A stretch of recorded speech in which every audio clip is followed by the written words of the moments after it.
one of the challenges I had with running again, and there was a decision, there was a real conscious decision in the household that like this is what we're gonna do, right? Because it's not just me running; it's Yeah. Sean, it's the dogs, it's my family, it's my friends. Mhm. Was safety stuff. I mean, I get Yes, into that. arguments with people Mhm. sometimes online and sometimes in person, and it's Mhm. not very pleasant. Yeah. And there's a real safety issue these days. I mean, Mhm. people are out there shooting folks Yeah. for disagreeing. Absolutely. Politicians and normal everyday folks. And Yeah. so to think that that's where we're at Yeah. as like a body politic Yeah. is terrifying, but also the reasoning for me like doing it and saying okay, yeah, and Mhm. especially as like a gay man, like getting this in a state where we don't have many gay people serving in the legislature, and there is so much hate that's going on. Yeah. That is the exact hesitation that others want people to have, Mhm. and to try to deflect and Divide. deter Yeah. people from running. speaking Absolutely. up and Mhm. also using their voice. So like, I'm not going to be that guy. I've never Yeah. been that guy. I'm just going to go with it. I'm watching you, know? and I'm like, maybe one day, Ryan. But the same thing. Ryan put me through a cohort, which is awesome, which is a run for recovery, and I loved everything about it. I'd never even until I met you, and Representative Milliken actually is who I fell in love with. That I realized that maybe someone in recovery might want to do something like that one day. Yeah. And my family had came to me when I started talking about it, and they asked me not to because of the fear, Mhm. because of the violence that we're witnessing, Right. to reconsider it, Yeah. right? And then I have the spirit of you as like that's kind of makes me want to, Yeah. right? But yeah, that's the same reason why I'd be hesitant. Yeah. Yeah. That kind of leads into the next question I have in regards to all of us. What led us, we're all rooted in recovery, advocacy, mobilizing, bringing other people, putting hands out to bring people along this path that we're on, right?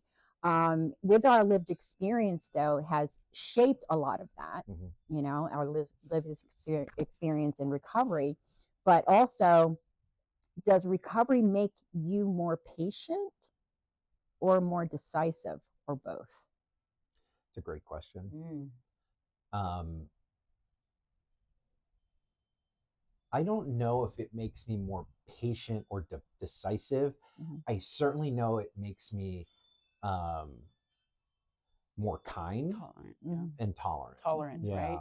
Kind and That's tolerant. where the humility comes in. Yeah, like I don't Acceptance. like I think my patience. I'd be lying if I am not a patient person. Same. Never been a patient person. Nope. And like my decisiveness is also because I have like untreated ADD. So it's like but I found like I like to make a decision and stick with it, and like let's roll with it. But like the recovery piece has your word is your bond. An environment, space for me to take a step back and put myself into someone else's shoes for a minute, before, launching, my opinions, or as my husband would say, opinions, onto them. I think that's a quality you need. Like, I don't think anybody has business being a leader without some sense of empathy, which a lot of our leaders today don't have. Right. And as we saw last week. Yeah. And it's scary that they, have been able to platform themselves to the highest levels where they're at. But well, I think recovery too, when we first recover, I mean, now the world looks very different. But when I got in recovery 16 years ago, there was one place, right? You go to the basement of a church and you go to a 12-step meeting, and we don't ask any of those questions. We're just down there. I would say like the basement believers or whatever, right? Like in the dirt with people who are in struggle. That's where we meet. And so we don't have those conversations, and we learn tolerance. We learn that we are the same with the same malady, right? From that same malady, we find connection. And so I think it does sometimes, it's my greatest asset, and also could be my greatest liability too, sometimes, that patience, right? And I've shared that with you, that tolerance is my code was a great thing until I tolerated things I shouldn't have tolerated. Right. And learning but then you shit on yourself, and then I think that I shouldn't have. Things that I should have not tolerated, because I learned this idea that I should tolerate everything. And that wasn't always healthy. So now I think even in leadership, it's finding that balance. But recovery did allow me the opportunity to meet people in the basement or at the bottom of our wells, so to speak, right? And all of the other stuff disappears in that moment. So I think that that's where it's afforded me. I work in an area where a lot of the thoughts are very different than mine, Right. and I have to cross. I actually, prefer not to pick a side, to be honest. I think I struggle with that choice. But I also have to work with people in my neighborhood, right? I live in an area where there's still, I still, our kids go to school, right? All of those political things at the end of the day, we still go to the grocery store. I'm still at the ice cream shop. I still have a cafe there, and I still want us to be neighborly. Right. And so I really try to remember that like neighborhood feel. It's like the Rogers. It has helped me with my decision making process. So I've, when your decision making process is like rooted in your own personal recovery, it's very helpful. Like I have a pretty, standard decision making process, and I know how I feel, where the feeling's coming from, and who to talk to, and to sit on things when I need That's what to. they tell us in the rooms, right? So it has helped out a lot with the decision making process. And just like what Racquel was saying, I mean, when I get into these arguments or conversations that get heated with people, and people start, barking at each other and wanting to bite their heads off, like I'll pause, and I will stop, because I know I can control my side of it, and I will cease. But usually, like, my attempt at trying to look beyond that, like, how do we be neighborly? How do we still coexist, right? Is I say, hey, instead of like talking about this over an email or a text or online, you want to meet me for a cup of coffee? Like, you know what I mean? Like, I can meet you, you can meet me, I can show you pictures of my dogs, you know what I mean? Like, we can actually get to know each other, like, as people, not as, objects on a screen. It's not like speed dating. Or it's like the darts we're throwing back and forth. And Brene Brown says, it's hard to hate people up close. And I've always thought about that. Like, it's hard. Like, you could read a lot of things about me and make a lot of assumptions from those things. But if you spend about 30 minutes with me, it'd be really hard to hate me. Totally. Yeah. It's just the ideas of people that we hate. Not them. Yeah, and a lot of it comes from those early beginning stages. We talk a lot about it around acceptance, surrendering, the serenity prayer, right? I can only control me and my behavior and my attitude. I can put the information out there, but I cannot control your decision making. I can lead with empathy. I'm not going to allow what's going on in this current administration to change who I am. I worked too damn hard over the last 31 years defining the identity that I am most comfortable with right now. I'm feeling like I'm most me now than I was before I started using drugs and alcohol. And I think that also leads into how I respond to my family. I had a call earlier today, in regards to my son who is in Connecticut and having some struggles and things like that. But I can still show up, right?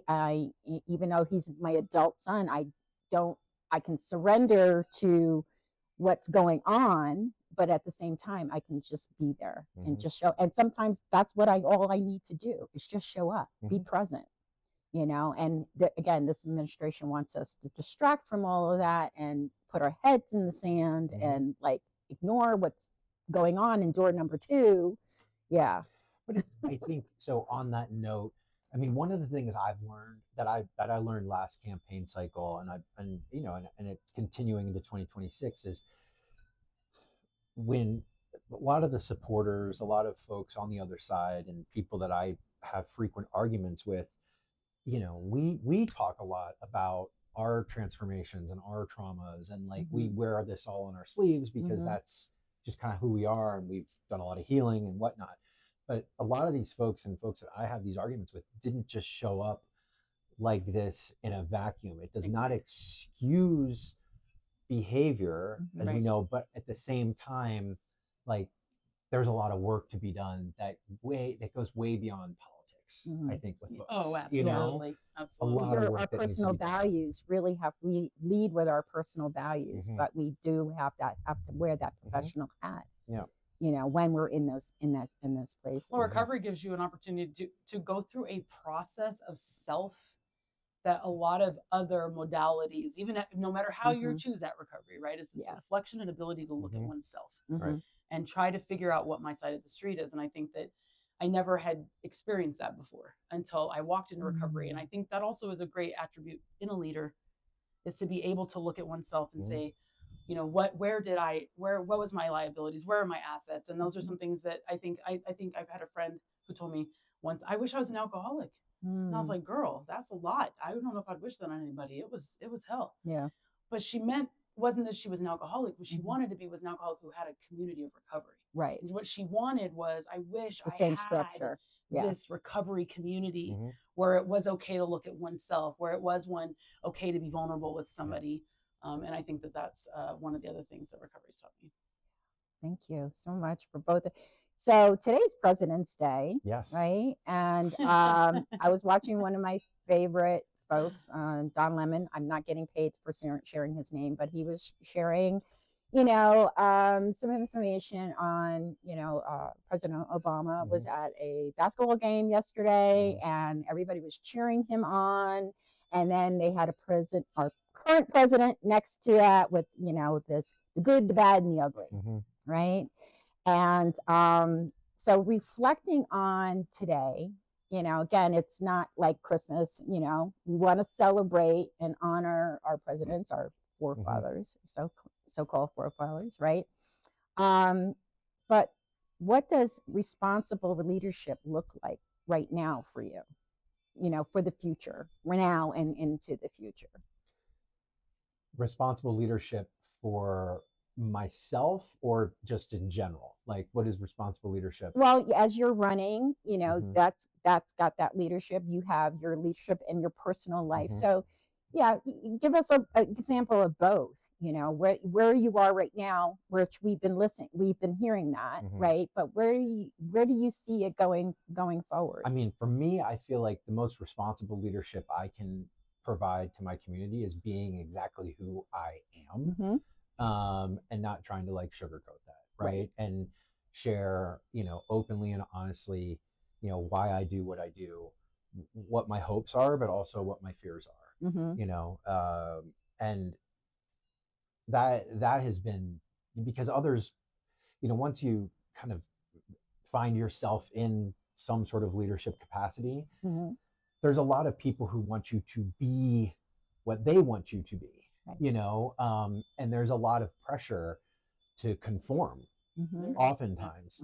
And, I've made a decision, that now it's more important than ever to almost go back to like 2015 and 2016 and think about why I was doing this in the first place and who I was, and to get back to that as much as I can as possible.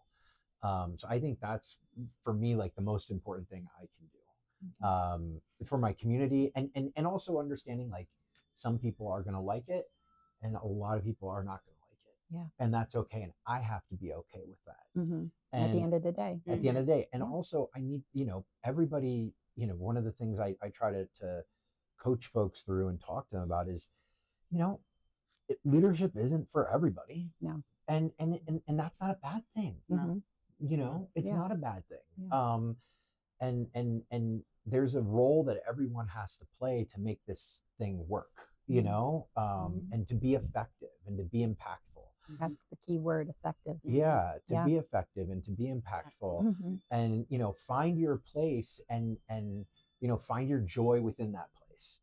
Because I can tell you honestly, like you were saying earlier about going back to time and whatnot, it's isolating, it's exhausting, it's terrifying. Yes. It takes a lot of self-care practices. It takes a lot of recovery to stick with me, to be able to keep with it. And there's a lot of people taking really cheap shots at you from time to time, and just being able to like look beyond that, and know who you are. And I tell people all the time, like, I don't care what others say, because it's not true. You know what I mean? You know what I mean? It's Everything I think about me is none of my business. I think about as long as I like, as long as I stick with it and why I'm here, that's what matters. But I will say we do need more leaders. Yes, we do. And so who saying want it's to not, be great leaders. it's not a boss. They want to do the work. Also, like the one thing we haven't talked about is like servant leadership, Yes, right? So that's it's like, my jam. So like being a leader for the right reason, but I can't, nor do I want to be doing this forever. Right. like, and I lead with I can't first, because it is impossible for me. Right. It gets times like even now where it's damn near impossible, you know? And so it's like, I can't, nor do I want to, you know? And yes, I'm young, I'm 45, but I can tell you, like, the last 10 years of my life have been like that. Same. And the next 20 years are going to go like absolutely. that. I'm 63, and I got to tell you, the last 5 years have been like, but I've also seen, and I journal every day, right? And I read last year's journal on this day, and I see the transition, I see the transformation, I see the changes, and I see the things that I still want to change that haven't, you know, I've kind of put on the back burner, you know, and that all, and I agree, completely agree around, I don't feel like I think I shared it at dinner last night, that the job that I'm in as a call crisis center specialist, like, this is it for me. I'm not going to be involving myself in behavioral health. It's not that I don't enjoy it, it's that I know that there's other things that I want to do, and by staying there, it's not going to allow me to continue on in building this podcast. Like, I can build this podcast just so much, but I have to, at some point, I'm going to have to leave that part alone. Is it part of what I do right now in the podcast? Absolutely. You know, so, you know, running for office or changing roles and things like that, you're always going to bring that person. You're going to bring the person before recovery. You're going to bring the person in recovery. You're going to be the husband. You're bringing all those parts of yourself because you've become more aware of all those parts and how important they are in your leadership roles going forward. It just may look different. Again, it might not make everybody happy, but screw them. Well, you talked about where leadership is now and going in the future, and I heard a lot because I'm a coach too, so I always listen. I pick up so much from you. I love being around you, Ryan. I do. I learned so much. I learned so much from you, and you also make me feel better about myself. I've often said. He does. It's this reset. I heard this, like this theme of a reset, right? Like, who am I? What do I want for myself? How do I incorporate my life? Because I can't do this forever. That was really important to hear. Nor the world does not want me at burnout. The world deserves better than me at burnout. Because we've been there before, right? Psych facilities, detox, rehab. We don't need me there, right? We need leaders who want to be leaders, who want to be great leaders, who want to replace leaders who have got to that point, because that's not healthy either. Right. For, you know, that's not my desires of it, especially because it's not to cause harm. I don't want to cause harm. And so this season for me is about a reset, right? It is. I'm working with my therapist. By the way, every leader should have one. Therapist and a coach. I have both. And I love it because I am realizing that this is about a reset and a leveling up, but not because I'm doing more. Right? It's asking more and putting up greater boundaries for myself. The level up is not Racquel does more. It is Racquel is actually going to do less, is the level up, right? And resetting the way I approach leadership, right? Recovery can be also daunting in the fact that you are tolerant of more than you should. So trying to work through that as a leader has been a challenge, right? I told you, I can't be everybody's friend. I have to run an organization that takes care of the state of Colorado, and that is requiring me to be a lot different and for me to show up different, not them. That's about me. Another thing that we learned in recovery, right? It's about being flexible and pivoting to that, to the cause, right? And to the year, like you said it, last few years have just been boom, right? But it's funny because it's like people, like friends and people that I've worked with and fellow advocates and organizations and folks around the country, and they're like, they think it's great I'm running for office, and people are like, shoo in, you know, you should win, and I'm like, no, you don't understand. I'm like, if you and I honestly think it was one of the best things I've done, because it has brought me back down to zero. In terms of like humility, like it is, you know, going to people that you don't know, who don't know you, and asking them to trust you and believe in you, that you can make their lives better, and you want to make their lives better, and really starting from zero because they don't know who you are. Right? Like it is, you know, like Ryan Hampton, you know, and it even for as long as I've lived here, like my work has existed all over the place. And like people here, they want to talk about, you know, jobs, the economy, education, healthcare. I'm talking about what am I leaving for my legacy? You know, what am I leaving for my grandchildren? And so it's that's what I'm looking you know, at. when you go and you talk to folks, and you're starting from zero. Yes. You know, knocking on people's doors, Humble calling place. them up. I mean, it is it, and having people tell, you know, share with you, you know, their vulnerabilities. It creates an extraordinary amount of humility in somebody who does this work, right, on the in other places. And so like it has brought me back down to like, I bet. here. Yeah, you I know. I'm watching you. You know, Yeah. I know. And you both saw that from me, right? Yep. A few years ago, that I needed to be brought down to right size, as we used to say in the rooms, right, or in recovery. Be right sized. You know, whether it was environmental, physical, spiritual, whatever, how it had to happen, it had to happen for me to feel and believe in the person that I am today. Right. So I have a couple more questions, and then we're going to close out. What is one value you refuse to compromise? Start with you, Racquel. One value that I refuse to compromise is, gosh, I'm trying to look at them right now because I just went through this with my coach. She'd be like, Racquel, you should know them all. I want to say it's probably accountability. Actually, I just saw it. It's accountability. So someone who is, I'm accountable for my actions. I don't take shortcuts. And that's probably the one value I have not compromised, is being accountable, whether good, bad, or indifferent. I own my shit. It's in the title of our today's episode. So it's right perfectly. How about you, Ryan? I guess like non-negotiable, and it's pretty broad, but would be truth. So like that's, you know, I've had to search, you know, deep within myself around, you know, people we've worked with, or, you know, initiatives that we've taken on, or even in the elections. Like, is this, you know, on the surface it looks like one thing, but like deep down, like, is this something that like I truly believe in? You know, is this something that is honest? You know, is this something that I will be able to explain happily in 10 years? You know, but you want to put your name on it. We did a project and we were like, you know what, this isn't working. Right. Ryan and I were working on a project together, and we were like, okay, this is not working. And nobody, it's okay. And it was okay. You know what I mean? Nobody had to be. I was like, we don't have to like pretend, force, you know, something that isn't. Like that's the thing, is like It's I'm beautiful. always thinking like, if beautiful. just call it what it is and move on.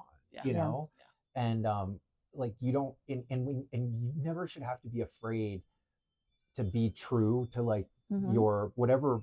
Like you shouldn't compromise that truth and value out of fear, because usually the next thing that comes along is even better, is the right thing, right? And it may take a couple times, but like I've learned that over time, you know. So like truth is a big one for me. I think I love them both, because when I think of, when you just ended with talking about fear to me generates all emotions, right? Jealousy, anger, resentment, all the negatives, right? But it also is a positive. It's a motivator, right? I look at fear, it's always going to be part of my life, right? But I don't let it kick me in the ass anymore. I walk along and say, okay, come on, fear, let's go. You know, we're walking into something new. Don't have a clue what the frick it is. Let's go. You know? and I think that also too, people might look at that and say, oh, you're so brave. I'm like, I don't know. Maybe that, if that's what you see, to me, it's like I'm stepping into a new part of me that was hidden, that was stuffed because of fear. Now I walk into it because of fear. You know, not fear that you're not going to like me or like my decisions and this, that, and the other. It's because I don't want to ever regret. That's the value for me. I don't ever want to regret. I don't want to look at my grandchildren, Raina, Roman, and Raymond, or even my son, and say, well, I could have tried, but I did it because of fear. Yeah, that's one for me too. So what's one thing that one action that everyday people can take going forward around advocacy, accountability, leadership? What's one action step that individuals can take for themselves? To get involved? Take for themselves, the community. Where they're standing, with their present. I mean, I think for advocacy, I mean, it's really important. I mean, this is going to sound cliche, but always find a way to help somebody else each day. I think folks get disconnected from the work, even the ones who are like really good at it and been doing it for a long time, right? You know, because they're not directly like there's not a name and a face to the person they're helping, if that makes sense. So I think it's really important to stay on the ground floor and to be able to put a name and a face to somebody that you're helping each day. You know, and sometimes that, I mean, for me, it's you know, I you know, I get a call from somebody, and you know, they are going through something, or you know, there's a question they've got for me, or they need some help, you know, and they come often, and they usually come at like the most inopportune times of the day too, you know, and I'm like right in the middle of like something, you know, big and huge, and like something I need to be working on. You know, I always will be like, nope, this is the most important thing I need to do today. And I think that's an action that I think it's like a prerequisite to everything else. Right. You know, you have to be able to do that, to remain very real in this space, because in leadership and in advocacy, because if you're not real, you're ineffective. Right. And people can spot. Eventually, you're going to get found out. You know, and I think a lot of folks, we've seen a lot of folks come and go because pull the covers. Like, you know, there's sometimes just they a get lot pulled of by themselves. There's a lot of stuff that's going on, and you're like, you know, you can sense it. You know, it's like this. It's not consistent. It doesn't feel right. It's off. You know, it's like, you know. Yeah. I feel like, first of all, take care of yourself. So like, make sure that you're well, and that you're doing the best for you, and that you're pouring into you. Because I didn't realize how dry my well was until Saturday. I went into a prison and got to meet some residents inside our women's correctional, and it filled my cup. Back to what you were talking about, Ryan. It's like being of service. Nobody pays me $1 to go in that prison. I do that all out of because I want to, and because it fills my cup and it keeps me connected to the work and to the why. And when my well is dry, that's where I go. It's back to community to get that refill. So I think it's that, and then learn something. You know, I had to be willing. I'm 48 years old, and the world has changed so rapidly. I feel a little bit behind. But my daughter teaches me a lot about politics, about what she studied and what her beliefs are. And so I've been willing to be a new listener, a new learner, especially of the generation that's behind us, right? And so that's been really something that I think is important to advocacy, is making sure that you stay admitting, also back to what we said, is admitting what you don't know. Right. Just admit what you don't know, and then go learn that gap. Go learn what you don't know.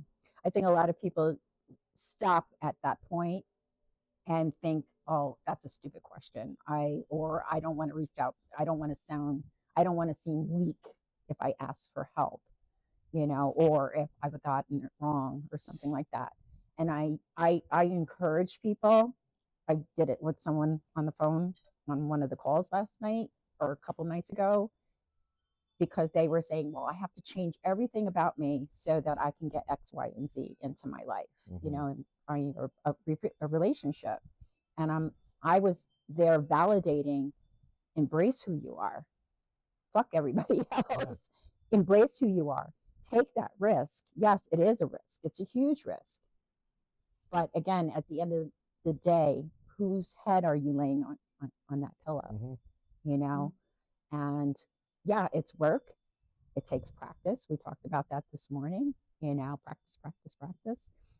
But at the end of the day, I can truly feel confident that I did everything I could to stay within the boundaries of my values. I can sleep with myself at night.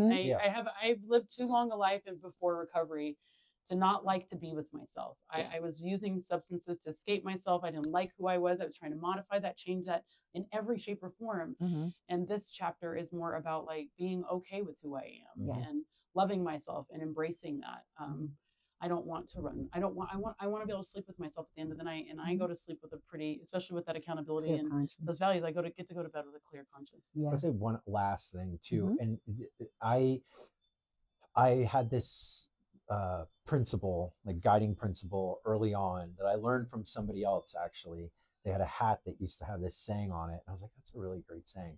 And it's to say yes more, which doesn't mean say yes always. Right. It just says say no is a full sentence. yes more. Yeah. You know, just it doesn't mean you always have to say yes. Right. You know, it just means that, and I think like intrinsically, like too, we know, you know, when to say yes, and sometimes we say no. You know, just because it, you know, like those are the things. I'm in my bed. I'm comfy. Those are the things you say yes to a little bit more. You know, I would agree. That's a good idea. And I'm going to add this last before I end our talk, which was been amazing. I can't wait to listen back. But you know, God doesn't say yes and he doesn't say no, but sometimes he says wait in the hallway. Right. Yeah. I like that. Yeah. You know, and that's about patience. You know, and really some decisions don't need to be made now. Right. Right. So leadership on the edge isn't about perfection. It's about courage under pressure and alignment between who you are privately and how you want to lead publicly. So I want to thank my guest co-hosts, Ryan and Racquel. Thank you so much for living on the edge, leading on the edge, and cruising on the edge. We're real people, real talk, real results, real purpose, and real recovery standby. If you want to lead into us another time, please look out for Cruising on the Edge. We'll be on YouTube and other channels. And until next time, cruising on by with intention, purpose, and heart. Thank you.